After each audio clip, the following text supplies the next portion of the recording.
hoanay mpandraranga mpanirony dia anisan'ny hoe mahavelom-bolo sy mahavelo-panantenana ny filoham-pirenena ho an'ny taona 2024 satria taona ny asa moa zany ho an'ny mpandraranga isan'ny ilay mpandrara satria izay koa no sy ny firenena dia fanabeazana asa ho an'ny mpandraranga isan'ny volona ny firenena dia ny taona 2024 mino afangamba ny maro ireo fotodrafitrasa izay fanjakana aresasan'ny asa privé anjara fampatsoana firenena izay zava-dehibe ho an'ny asa malagasy ny fahazahoana izany asa. Efa tamin'ny manomboka tamin'ny fahampifolo efa nisy orinasa malagasy maromaro izay anisan'ny nahazo tombotsoa ary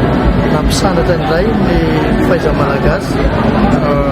amin'ny resaka fotodrafitrasa izay anisan'ny hitantsika raha isafaitsika tany tantelyvady izay anisan'ny salle plein air CCI innovation reny ary ny TCMDIC ihany koa dia anisan'ny resan'ireo orinasa malagasy zato isanjato sy tanisa fa isika tena nalavorany mihitsy reny anisan'ny ireo malagasy anatsika ilay zavatreny ary anisan'ny orinasa malagasy anisan'ny ilay anjara tamin'ireny dia mino afangamany taona 2024 maro ny asa izay tahatoreny ahafahan'ny orinasa tsirairay avy maneho an'entana sy mampisoritra ny firenena ihany koa azadiny fa manana andraikitra voalohany ny orinasa tsirairay avy mampisoritra ny firenena eo an'ny herinaratra angamba satria efa maro ny proposition izay efa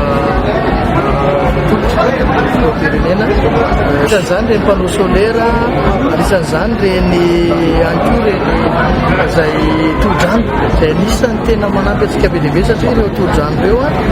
dia azo avy amin'ny herinarano izay anisan'ny ananantsika malagasy ny sudo eto Madagasikara maro sudo reo ary eo ihany koa ny